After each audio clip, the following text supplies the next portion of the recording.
Have you ever stopped to think how a dispute between two countries on the other side of the world can empty your pockets and even put your safety at risk? What if I told you that, as you watch this video, there are sirens blaring, mothers running with children in their arms, and entire cities being wiped off the map? This isn't just any war. It's not just about Ukraine and Russia. It's about the entire world and what might come next. In February 2022, the seemingly unthinkable happened. In the 21st century, an army of hundreds of thousands of soldiers crossed international borders with tanks, missiles, and planes. A traditional war of conquest, just like in the history books, but with drones, artificial intelligence, and digital propaganda. The first bombs fell on Kyiv before dawn. While the world still slept, Ukraine awoke to war. What began as a lightning offensive has turned into a lasting inferno. More than 500 days later, neither side has yielded. But the price has already been exacted, and it is incalculable. Millions of people have been forced to flee their homes, hide in subways, and become separated from their families. Young men have been drafted. Civilians have taken up arms. Children have lost parents. And the world felt the impact. What lies behind this conflict isn't just geopolitics. It's energy. It's influence. It's the rebirth of an old imperialist dream. And, at the same time, the cry of a people who refuse to be erased. We are facing a war on multiple fronts. On the battlefield, behind the political scenes, in the corridors of the UN, on social media, and in your life, in your pocket, at the gas pump, at the supermarket. But why did this war happen? Why did Russia invade Ukraine? What does Putin really want? And what does the West have to do with all this? The war in Ukraine didn't begin in 2022, nor in 2014 when Crimea was annexed. It is the result of decades, perhaps centuries, of friction. A power struggle between empires, religions, borders, and interests that has never been resolved. With each generation, the region bleeds a little more. And now, it bleeds in front of the cameras, the satellites, the entire world. Throughout this documentary, you'll understand not only the what and the when, but most importantly, the why. You'll see how the past shaped this explosive present. You'll understand how this war affects your life, even if you've never set foot in Ukraine. You'll realize this isn't just about politics. It's about humanity. Are you ready to see the other side of the war that the news doesn't show? Ready to understand what might come next?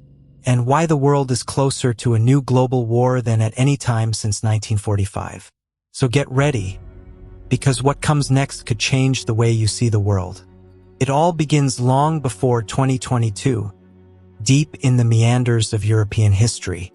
To understand the present, we need to go back to the 17th century, when the region now called Ukraine was disputed between the Russian Empire, Poland-Lithuania, and the Ottoman Empire.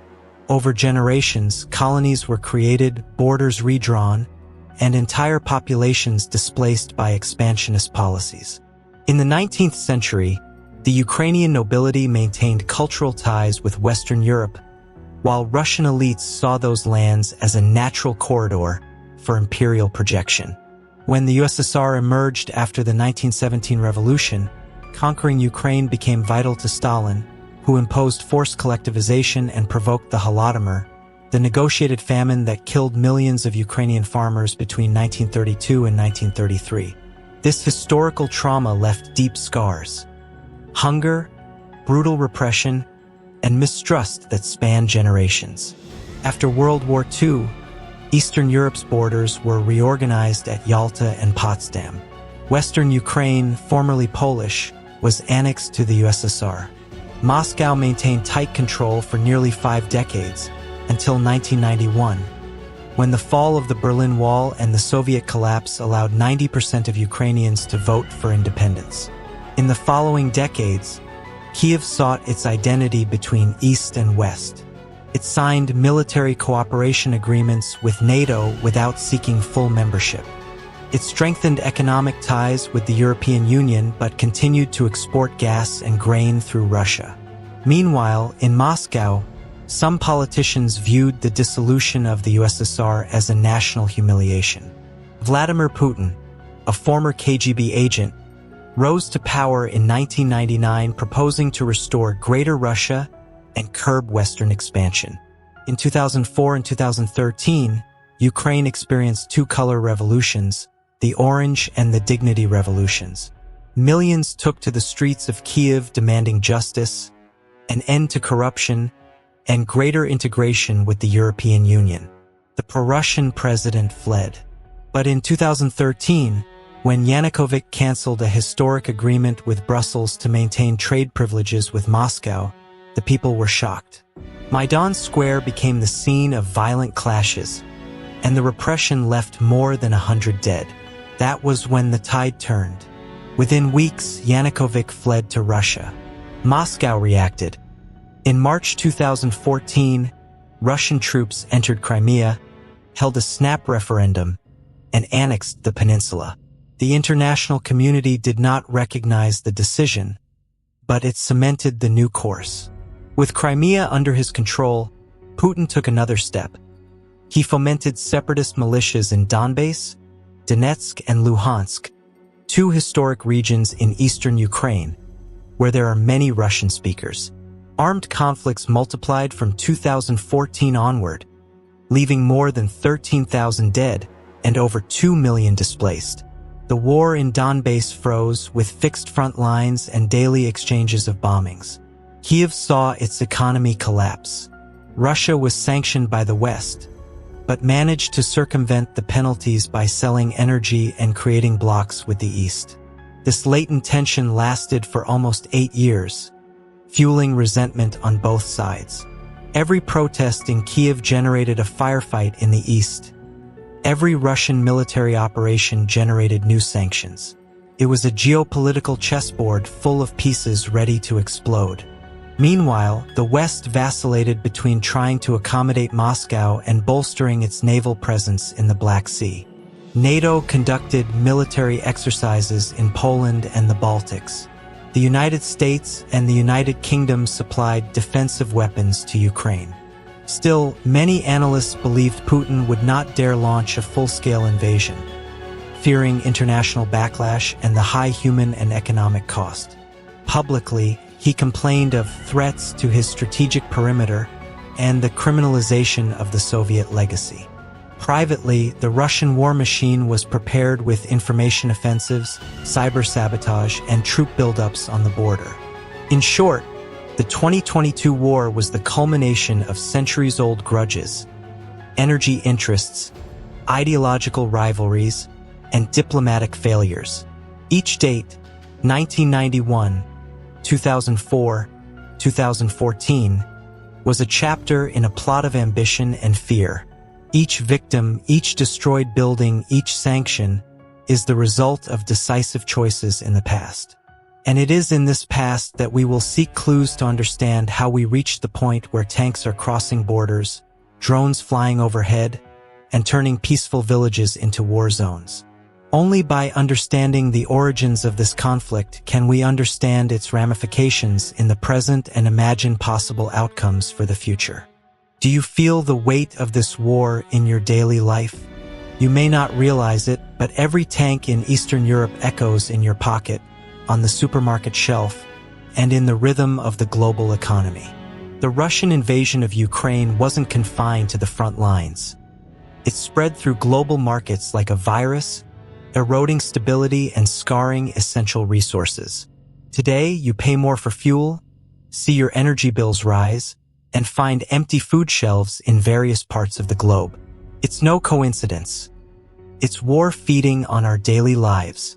In March 2022, just days after the first shots were fired, a barrel of Brent crude oil jumped from $90 to over $120 in a matter of weeks. In Sao Paulo, New York, and Berlin, the impact was immediate. Gasoline prices soared, raising transportation costs and making everything that depends on trucks and ships more expensive. And it doesn't stop there. Natural gas, which supplies industries and homes, reached record highs in Europe, forcing governments to ration consumption and seek alternative sources. often more expensive or from distant suppliers. Have you noticed how your electricity bill has risen this year? The fuel crisis has directly influenced the amount you pay to keep the lights on at home. Meanwhile, global inflation has accelerated. In 2022, the U.S. Consumer Price Index surpassed 8% annually, the highest level since the early 1980s. In the Eurozone, it hit 7.5%. In Brazil, it reached almost 11%. These numbers aren't cold statistics. They represent families who stop buying their daily bread, who cut back on food, and who halt investments in education and healthcare.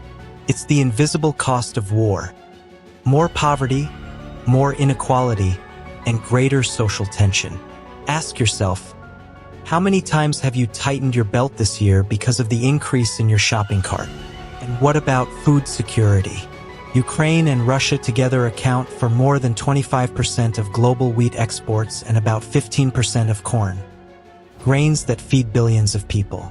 With ports blocked and battlefields in growing areas, crop flows were disrupted for months. The result? A food crisis in nations dependent on these exports, especially in North Africa and the Middle East. Countries like Egypt, Libya, and Syria, which imported much of their Ukrainian wheat, saw supplies dwindle and prices soar. In several places, there were protests for bread. And so, while families in wealthy countries complain about the price of pasta, vulnerable populations face the real risk of famine. We cannot ignore the direct human impact. More than 8 million Ukrainians have sought refuge in neighboring or more distant countries. According to the UN, by May 2023, 5.5 million had registered as refugees in nations such as Poland, Germany, and Romania, and another 3 million had been internally displaced within Ukraine. These are stories of mothers and children who woke up one winter morning, grabbed a suitcase, and crossed borders without knowing where they would sleep. Can you imagine the desperation of a father who leaves behind everything he built, hoping only for a safe future for his children? "I don't know if we'll ever return," said Alexandra, 42, a refugee in Krakow. "There, my country lives. Here, my life begins again in crumbs." As Europe deals with millions of arrivals, governments are torn between solidarity and pressure on their budgets. Public finances are stretched thin with expenses for reception, social assistance, and emergency infrastructure. In some cities, overcrowding in shelters leads to tensions with local residents. There's a lack of housing, and there are fewer places in preschools. It's a perfect storm of humanitarian crisis and logistical challenge. Have you ever wondered how a health or education system can withstand a sudden influx of thousands of students and patients who don't speak your language? And, of course, there are those who profit from this tragedy. Arms companies reported record profits in 2022, with orders from the US and Europe breaking records since the Vietnam War. Factories producing fighter jets, surveillance satellites, and electronic defense software saw contracts multiply. Investment banks are betting on Ukraine's reconstruction once the shooting stops. It's a vicious cycle. Weapons today, cement tomorrow, warns geopolitical analyst Maria Kovalenko. But who wins when their hands are stained with blood? The trade blockades imposed by Russia and Western sanctions created a new economic landscape. Countries sought alternative routes to avoid tariffs and restrictions. Some expanded trade with China, others accelerated agreements in Latin America. Brazilian agribusiness, for example, benefited from increased demand for soybeans and iron ore. However, this market shift came at a cost. Supply chains were hastily reconfigured, further increasing the price of industrial and electronic components. Automakers in Germany faced shortages of semiconductors and steel, forcing production lines to shut down for weeks. Meanwhile, you wait weeks for the delivery of an appliance or watch brand new cars disappear from dealerships. And what about control of information? In a conflict like this, truth is as powerful a weapon as a missile. Social media and news channels compete for the narrative. Videos with Ukrainian subtitles go viral on YouTube, while pro-Russian propaganda circulates on Telegram. Each side accuses the other of fake news. But who tells the truth to the global public? Do you trust what you read? How many times have you shared something without checking the source? This is the invisible cost of war. Not just deaths and injuries, but refugees, inflation, humanitarian crises, disrupted trade relations, social tensions, and a war of narratives that engulfs us all. While troops exchange fire in the east, each of us lives the consequences. In higher bills, in empty shelves, in divided hearts. And, even from afar, you are part of this game. So, how long will we ignore the real weight this war carries? And, above all, what will we do with this awareness? The political clock is ticking. With each passing day without a ceasefire, the risk of catastrophic escalation grows. Imagine waking up tomorrow and discovering that a drone has struck NATO territory. The mutual defense clauses would automatically be activated. In practice, this means that dozens of nations could indirectly enter the conflict, and we would be closer to a global war than we have been since 1945. Analysts warn of dire scenarios. Some predict that if Moscow advances on Odessa and cuts off Ukraine's access to the sea, the United Nations may have to reconsider economic sanctions, opening fissures in the Western Bloc. Others believe that Germany, pressured by rising energy prices, may seek bilateral agreements with the Kremlin, weakening European solidarity. And if solidarity collapses, each country will once again seek its own solutions, negotiating fuel separately and weakening collective diplomacy. The question remains, how many fragments can the world endure before it shatters completely? Don't think that war will be limited to tanks and missiles. The next battlefield could be digital. Computer viruses, attacks on nuclear power plants, and military satellite intrusions. In May 2025, a group of hackers linked to the Russian state hacked electrical systems in Lithuania, knocking out power to hundreds of thousands of people for hours. What if similar sabotage hits hospitals or transportation networks? A planned blackout could cost lives and trigger mass panic. Are you prepared to live in a world where the next war begins for control of the internet? And don't underestimate the power of propaganda. The war of narratives is already underway. Digital influencers pay for visibility on videos that glorify combat, while automated accounts create social divisions in neutral countries. In the midst of the 2026 election campaign, how many governments will be manipulated by fake news from Eastern Europe? The risk is that the war will begin to diminish our own ability to discern facts. And if we can't separate news from rumor, how will we react to dangerous political decisions? There's also the nuclear specter. I'm not talking about intercontinental ballistic missiles, but rather the rhetoric, extremist voices in Moscow threatening to use all options to defend Russian sovereignty. Behind these rhetoric are plans to redeploy tactical nuclear weapons to Belarus or Crimea. While experts say the actual use of a warhead is unlikely, the mere presence of these weapons near the front lines could stifle negotiations and leave any diplomatic operation hostage to the prospect of an atomic catastrophe.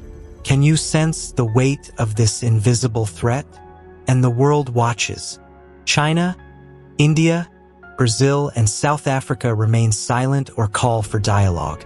For many developing countries, the choice is painful. Criticizing Russia could mean losing energy contracts.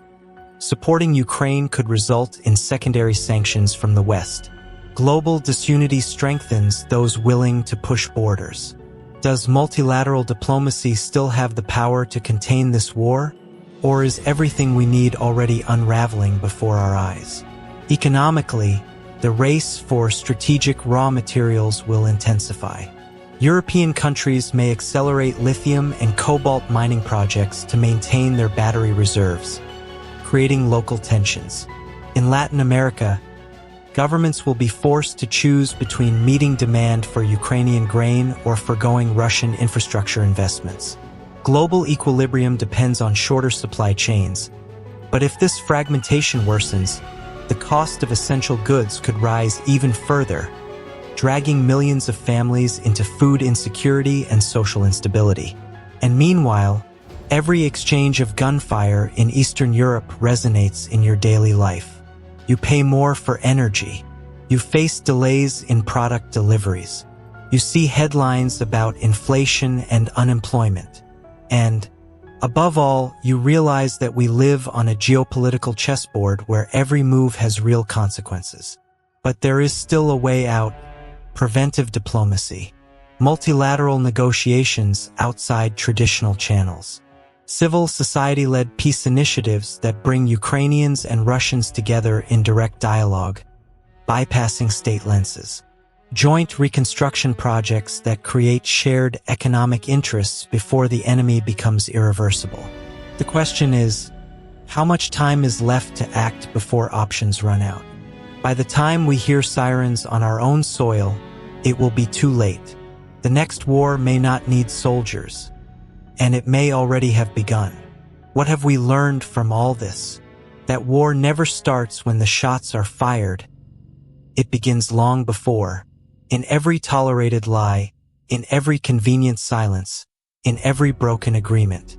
The war between Ukraine and Russia is merely the symptom of a deeper illness: humanity's inability to deal with power without resorting to violence.